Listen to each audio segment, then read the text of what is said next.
ഗൗതമെ, കോൺഗ്രസിൻ്റെ നെഞ്ചത്തിട്ട് അമിട്ട് പൊട്ടിച്ചിരിക്കുന്നു ശശി തരൂർ. വലിയ വലിയ അഭിപ്രായങ്ങൾ പറഞ്ഞുകൊണ്ടിരുന്ന കോൺഗ്രസ്സുകാർക്കും അതുപോലെ തന്നെ ഇവിടുത്തെ നിഷ്പക്ഷ മതേതര കമ്മി സുഡാപ്പികൾക്കും, നിഷ്പക്ഷ മതേതരമൊന്നും അല്ലെങ്കിൽ പോലും അവരൊക്കെ പറഞ്ഞുകൊണ്ടിരുന്നതല്ല യാഥാർത്ഥ്യമെന്ന് ശശി തരൂർ പറഞ്ഞിരിക്കുന്നു.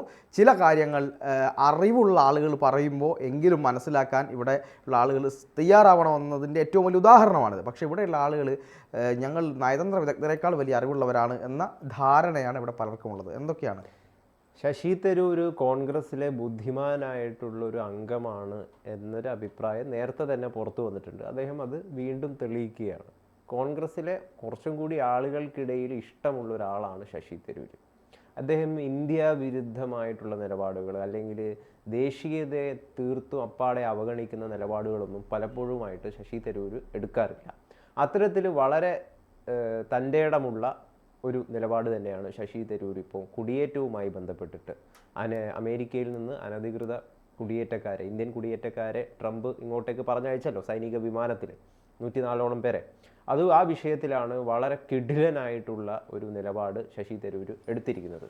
അതായത് കുടിയേറ്റ നിയമങ്ങൾ ഏത് രാജ്യത്തും പാലിക്കേണ്ടതാണ്. അതായത് അമേരിക്ക ചെയ്തത് വളരെ കൃത്യമായിട്ടുള്ളൊരു കാര്യമാണ്. അവർക്ക് അവരുടേതായ രീതിയിലുള്ള രാജ്യസംരക്ഷണം ഉണ്ടാകും, അവരുടേതായ താല്പര്യങ്ങളുണ്ടാകും. അപ്പോൾ അത്തരത്തിൽ ഇന്ത്യയിൽ നിന്ന് അനധികൃതമായിട്ട് ഇല്ലീഗലായിട്ട് ആരെങ്കിലും അമേരിക്കയിലേക്ക് ചെല്ലുകയാണെങ്കിൽ അവരെ പറഞ്ഞയക്കുക തന്നെയാണ് വേണ്ടത് എന്നാണ് ശശി തരൂർ വ്യക്തമാക്കുന്നത്. ഇത് തന്നെയാണ് ഇന്ത്യ ചെയ്യേണ്ടതെന്നും ശശി തരൂർ വ്യക്തമാക്കുന്നു. അതായത് ഇത്തരം രീതിയിലുള്ള രാജ്യത്തിൻ്റെ സുരക്ഷയെ സംബന്ധിക്കുന്ന അല്ലെങ്കിൽ കുടിയേറ്റവുമായി സംബന്ധിക്കുന്ന വിഷയങ്ങളിലൊന്നും യാതൊരു തരത്തിലുമുള്ള രാഷ്ട്രീയം കലർത്താൻ നമുക്ക് സാധിക്കില്ല. അവിടെ നമുക്ക് ഏകാത്മകമായിട്ട് ഒറ്റ ആശയത്തിൽ എല്ലാവരും നീങ്ങണം. പ്രതിപക്ഷമായിക്കോട്ടെ ഭരണപക്ഷമായിക്കോട്ടെ തുടങ്ങിയ രീതിയിൽ നീങ്ങണമെന്നാണ് ശശി തരൂരിൻ്റെ ഈ വാക്കുകളിലൂടെ അദ്ദേഹം സമൂഹത്തിന് നൽകുന്ന ഒരു സന്ദേശം എന്ന് പറയുന്നത്.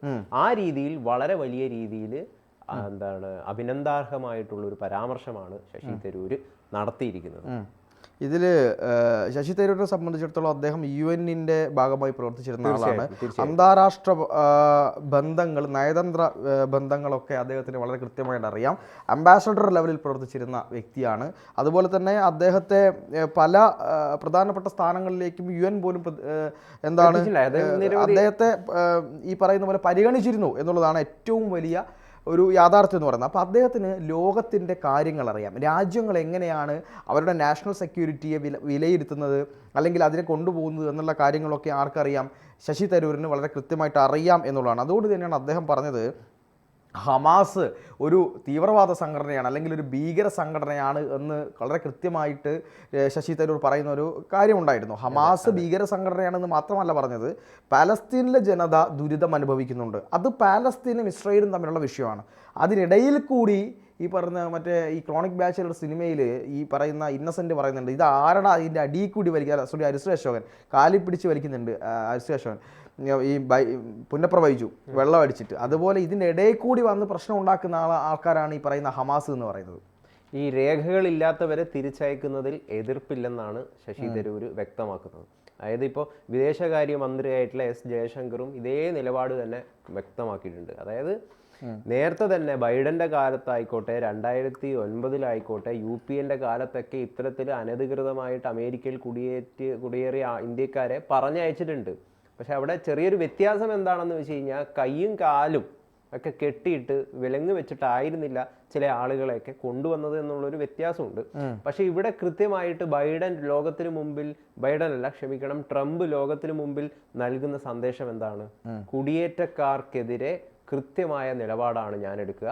ദയവ് ചെയ്തിട്ട് ഇല്ലീഗലായിട്ട് ഒരുത്തനെ ഇങ്ങോട്ട് കയറാൻ വേണ്ടി ശ്രമിക്കേണ്ട, പണി കിട്ടും എന്ന സന്ദേശമാണ് ഇത്തരത്തിൽ ഈ സൈനിക വിമാനത്തിലൂടെ കൈയും കാലും ഒക്കെ വിലങ്ങ് വെച്ചുകൊണ്ട് ആളുകളെ എത്തിക്കുന്നതിൽ ട്രംപ് നൽകുന്ന സന്ദേശം എന്ന് പറയുന്നത്. അത് മാത്രമല്ല, അതിൽ ഈ 104 ആൾക്കാരുടെയും കൈയും കാലും വിലങ്ങ് വെച്ചിട്ടുണ്ടോ? ഇല്ല. അതിൽ വളരെ പ്രധാനപ്പെട്ട കേസുകളിൽ അമേരിക്കയിലടക്കം കേസ് രജിസ്റ്റർ ചെയ്തിട്ടുള്ള ആളുകളെ, പ്രത്യേകിച്ചും വിദ്യാർത്ഥികൾ, ഹമാസിനെ അനുകൂലിച്ച് അമേരിക്ക വിരുദ്ധ പോരാട്ടം നടത്തിയ, ഇന്ത്യൻ്റെ കൊടി കത്തിച്ചു കളഞ്ഞ ഇത്തരത്തിലുള്ള അങ്ങനെയുള്ള ആളുകളെയാണ് വളരെ ഭീഷണി നേരിടുന്ന അല്ലെങ്കിൽ വളരെ പ്രശ്നക്കാരായിട്ടുള്ള ആളുകളുടെ കൈയും കാലുമാണ് കെട്ടിവെച്ചിട്ട് ഇങ്ങോട്ട് കൊണ്ടുവന്നിട്ടുള്ളത്. ഇവിടെ പലപ്പോഴും പല ആളുകളും പ്രചരിപ്പിക്കുന്ന എന്താണെന്ന് വെച്ച് കഴിഞ്ഞാൽ അതിൻ്റെ അകത്തുള്ള എല്ലാ ആൾക്കാരുടെ കൈയും കാലും കെട്ടിവെച്ചിട്ടുണ്ട് എന്നതാണ്. അതിലും വെറും വ്യാജമായിട്ടുള്ള ഒരു കാര്യമാണ് ഇത് എന്ന് പറഞ്ഞു കഴിഞ്ഞാൽ. ഇവർ ഈ പ്ലെയിനിൽ വരുമ്പോൾ കൈയും കാലും കെട്ടിയിട്ടില്ലെങ്കിൽ ഇവർ എന്തെങ്കിലും രീതിയിലുള്ള പ്രശ്നങ്ങൾ ഇവരുണ്ടാക്കിയിട്ടുണ്ടെങ്കിൽ എന്താ ചെയ്യുക? സൈനിക വിമാനത്തിലല്ലാതെ സാധാരണ വിമാനത്തിലാണ് കൊണ്ടുവന്നതെന്ന് വിചാരിക്കുക. ഇവർ ട്രംപ് ഇങ്ങോട്ടൊക്കെ എന്നെ പറഞ്ഞയക്കുന്നത്. അപ്പോൾ നമ്മൾ ഈ വിമാനം ഹൈജാക്ക് ചെയ്ത് കളയും, അല്ലെങ്കിൽ പൈലറ്റിനെ കയറി അറ്റാക്ക് ഒക്കെ ചെയ്ത് കഴിഞ്ഞാൽ എന്താ ചെയ്യാൻ പറ്റുക? കാരണം അങ്ങനെ രീതിയിലുള്ള ട്രാക്ക് റെക്കോർഡുള്ള ആളുകളാണ് ഈ വരുന്നത്. വളരെ നിഷ്കളങ്കരും പഞ്ചപാവങ്ങളുമായിട്ടുള്ള ആളുകളല്ല. അപ്പൊ അവരെ കൈയും കാലും കെട്ടിയിട്ട് തന്നെയാണ് കൊണ്ടുവരേണ്ടത്. അതിൽ യാതൊരു തരത്തിലുള്ള മനുഷ്യാവകാശം ഒന്നും പറഞ്ഞിട്ട് യാതൊരു കാര്യമില്ല. ഈ മനുഷ്യാവകാശം പറഞ്ഞുകൊണ്ടിരുന്നു കഴിഞ്ഞാൽ രാജ്യത്തിന്റെ ആപ്പീസ് പൂട്ടിക്കും പല ആൾക്കാരും. ഇത് ഇവിടെ പറയുന്ന ആൾക്കാർ മനസ്സിലാക്കുന്നില്ല ഇത്. അതാണ് ഇവിടുത്തെ പ്രധാനപ്പെട്ട ഒരു പ്രശ്നം എന്ന് പറയുന്നത്. അല്ല, അത് ഇതിൽ തന്നെ എന്താണ്, സ്ത്രീകളുടെയും കുട്ടികളുടെയും കൈയും കാലും ഒന്നും കെട്ടിയിട്ടില്ല. അവർക്ക് ഭക്ഷണം കൊടുത്തിട്ടുണ്ട്, അതുപോലെ തന്നെ വെള്ളം കൊടുക്കുന്നുണ്ട്, അത്യാവശ്യ മെഡിക്കൽ സംവിധാനം അതിലേർപ്പെടുത്തിയിരുന്നു. പക്ഷേ ഇവർ പറയുന്നത്, ഇപ്പം ഒരു പരാതിയായിട്ട് വന്നത്, യൂറിനേറ്റ് ചെയ്യാൻ പോയ സമയത്ത് എൻ്റെ കൈ ഹാൻഡ് കഫ് അയച്ചില്ല എന്നുള്ളതാണ് ഒരു കുറ്റവാളി പറഞ്ഞത്. അതൊക്കെ ഈ വരട്ട് തത്വവാദങ്ങൾ മാത്രമാണ്. ഈ മൂത്രം ഒഴിക്കാൻ പോകുന്ന സമയത്ത് ചിലപ്പോൾ ഹാൻഡ് കഫ് അയച്ചില്ല, അത് വേണമെങ്കിൽ അവർ അയച്ചു കൊടുക്കും. മീൻസ് അത് അവരാണ് തീരുമാനിക്കുന്നത് ഇത് വേണോ വേണ്ടയോ എന്നുള്ളതൊക്കെ. ഇപ്പോൾ ഈ കുറ്റവാളികളുടെ മനുഷ്യാവകാശം പറഞ്ഞുകൊണ്ടിരിക്കലാണ് ഇവിടെയുള്ള കുറേ ആളുകളുടെ ജോലി എന്ന് പറയുന്നത്. ഞാൻ ചോദിക്കട്ടെ, ഭാരതീയരെ കയ്യും കാലും കെട്ടി ഇന്ത്യയിലേക്ക് കൊണ്ടുപോകും ഇവരില്ലേ? പറഞ്ഞോളൂ. ഇതെന്ന് വെച്ചാൽ ഇവർ കപട സ്നേഹമാണ് ഇവർ കാണിക്കുന്നത്. എന്ത് സംശയം കപട സ്നേഹമാണെന്നുള്ള കാര്യത്തിൽ ഞാൻ ചോദിക്കട്ടെ ഗൗതമേ, ചെന്താമര ഒരു ഭാരതീയനല്ലേ? ചെന്താമര ഒരുത്തനെ വെട്ടി ഒരു സ്ത്രീയെയും അതുപോലെ തന്നെ ഭർത്താവിനെയും ഒക്കെ വെട്ടിക്കൊന്നിട്ട് അവരുടെ അമ്മയെ വെട്ടിക്കൊന്നു. ചെന്താമര ഭാരതീയനായതുകൊണ്ട് കേരളത്തിലെ പോലീസ് എന്ത് ചെയ്തു? ഈ ഭാരതീയനായ ചെന്താമരയെ വിലങ്ങ് വെച്ചു കൊണ്ടുപോയി എന്ന് പറയാൻ പറ്റുമോ? ഞാൻ ചോദിക്കട്ടെ, ഈ പറയുന്ന എന്താണ്, നമ്മൾ നിമിഷപ്രിയ എന്ന് പറയുന്ന ഒരു യുവതിയെ രക്ഷിക്കാൻ വേണ്ടിയുള്ള ശ്രമം നടത്തുന്നുണ്ട്. അവിടുത്തെ നിയമപരമായിട്ടാണ് ആ ശ്രമങ്ങൾ നടത്തിക്കൊണ്ടിരിക്കുന്നത്. അവിടുത്തെ ഭരണകൂടം അനുശാസിക്കുന്ന ശിക്ഷ കാത്തു കഴിയാണ്. ഭാരതീയയായ നിമിഷപ്രിയയെ കൊല്ലാൻ പോകുന്നു യമൻ സർക്കാർ എന്ന് പറയാൻ പറ്റുമോ? പറയാൻ പറ്റുന്നില്ല. അവിടെ ഈ ഗൾഫിൽ എത്ര മലയാളികളുടെ ജീവൻ എടുത്തിട്ടുണ്ട് ഗൾഫ് രാജ്യങ്ങൾ അവരുടെ നിയമപ്രകാരം. ഗൾഫ് എന്നാൽ ഭാരതീയരെ ആക്ഷേപിച്ചു കളഞ്ഞു. കുറ്റവാളികൾ, ഇല്ലീഗൽ മൈഗ്രൻസ് എന്ന് പറയുന്നത് എന്താണ്? ഈ പറയുന്ന അമേരിക്കയെ പോലൊരു രാജ്യത്തും എല്ലാ രാജ്യത്തും ഇല്ലീഗൽ മൈഗ്രൻസ് എന്ന് പറഞ്ഞാൽ കുറ്റവാളികളാണ്, കൊടും കുറ്റവാളികളാണ്. ഇനി ഇന്ത്യയിലേക്ക് ഒരു ഇല്ലീഗൽ മൈഗ്രൻ്റ് വന്നു എന്ന് വിചാരിച്ചോ? ഇന്ത്യയിലേക്ക് ഇല്ലീഗൽ മൈഗ്രൻ്റ് വന്നാൽ എന്താ ചെയ്യുക? നമ്മൾ പാലും പഴവും കൊടുത്ത് അവരെ മക്കളെ വരൂ, നിങ്ങൾക്ക് 5 സ്റ്റാർ ഹോട്ടൽ ബുക്ക് ചെയ്ത് തരാമെന്നാണോ പറയുക? അല്ല. കേരള പോലീസ് ആണ് അവരെ പിടിക്കുന്നതെങ്കിൽ വളരെ കൃത്യമായി ഹാൻഡ് കഫ് ചെയ്ത് ചിലപ്പോൾ ചങ്ങല വരെ, അതായത് ഫുൾ ഇതിൽ ചങ്ങല വരെ ഇട്ട് കോടതിയിൽ ഹാജരാക്കണം എന്നുള്ളതാണ് നിയമം പറയുന്നത്. പലതും അങ്ങനെയാണ് ചെയ്തിട്ടുള്ളതും. ഇവിടെ അവർക്ക് പ്രത്യേക ജയിലുകളിൽ അവരെ താമസിപ്പിക്കുന്നുണ്ട്. ഈ അതിസുരക്ഷ വിയ്യൂർ സെൻട്രൽ ജയിലിൽ അതീവ സുരക്ഷാ ജയിലുണ്ട്. ആ ജയിലുകളിലൊക്കെയാണ് ഇവരെ താമസിപ്പിക്കുന്നത്. ഇത് ഭാരതീയയിലെ മൈ ഫ്രണ്ട് എന്ന് മോദി പറഞ്ഞിട്ട് കുറേ ആളുകളെ കൊണ്ട് തള്ളി എന്നാണ് പറയുന്നത്. ഞാൻ ചോദിക്കട്ടെ, ഗൗതമൻ്റെ അടുത്ത സുഹൃത്താണ്. പക്ഷെ ഗൗതം ഒരു പോലീസ് ഓഫീസറാണ്, ഒരു IGO അല്ലെങ്കിൽ കമ്മീഷണർ റാങ്കിലുള്ള ഒരാളാണ്. എൻ്റെ ഒരു കുടുംബക്കാരൻ ഒരു വലിയ തെറ്റ് ചെയ്തു. ആ തെറ്റ് ചെയ്തുകൊണ്ട് ഗൗതം പോയി അയാളെ അറസ്റ്റ് ചെയ്യുന്നു. അപ്പോൾ എന്നോട് കുറേ പറയുന്നത്, നിൻ്റെ സുഹൃത്തല്ലേ ഗൗതം, അയാളെ പോയി അറസ്റ്റ് ചെയ്തു എന്ന് പറയുന്നതുകൊണ്ട് എന്തെങ്കിലും കാര്യമുണ്ടോ? നിങ്ങളുടെ ജോലിയാണ് അവിടെ ചെയ്യുന്നത് എന്നുള്ള ഒരു സാമാന്യ ബോധം വേണം. ഇന്ത്യൻ പട്ടാളക്കാരൻ വിചാരിക്കുകയാണ് എൻ്റെ തൊട്ട് മുന്നിലുള്ള തീവ്രവാദി ഒരു മനുഷ്യനല്ലേ, പാവം ഉണ്ടാവും, അയാളെ വെടിവെക്കണ്ട എന്ന് വിചാരിച്ചാൽ എന്തായിരിക്കും സ്ഥിതി?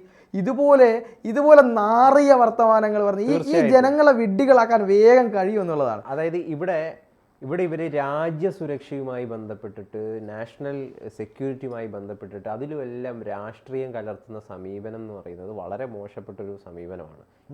സകല സ്ഥലത്തും രാഷ്ട്രീയം പോയി തള്ളേണ്ട ഒരു സാധനമല്ല ഈ രാഷ്ട്രീയം. ചില സ്ഥലങ്ങളിൽ ചില വിഷയങ്ങളിൽ ഏകതയോട് കൂടിയിട്ട് നമ്മൾ പെരുമാറേണ്ടതിന്റെ ആവശ്യമുണ്ട്. ഈ മനുഷ്യാവകാശ ഉഡായിപ്പ്, ഞാൻ അങ്ങനെ തന്നെയാണ് പറയാ, മനുഷ്യാവകാശ ഉഡായിപ്പ് തള്ളുന്നവർ. മനുഷ്യാവകാശം വേണം, മനുഷ്യരെ നമ്മൾ സ്നേഹിക്കുന്നു ഒക്കെ ചെയ്യുന്നു, പക്ഷെ ഇവർ തള്ളുന്നത് മനുഷ്യാവകാശ ഉഡായിപ്പാണ്. ഈ ഉഡായിപ്പിനെ ഒന്നും യാതൊരു തരത്തിലും നമുക്ക് അനുകൂലിക്കാൻ വേണ്ടി സാധിക്കില്ല.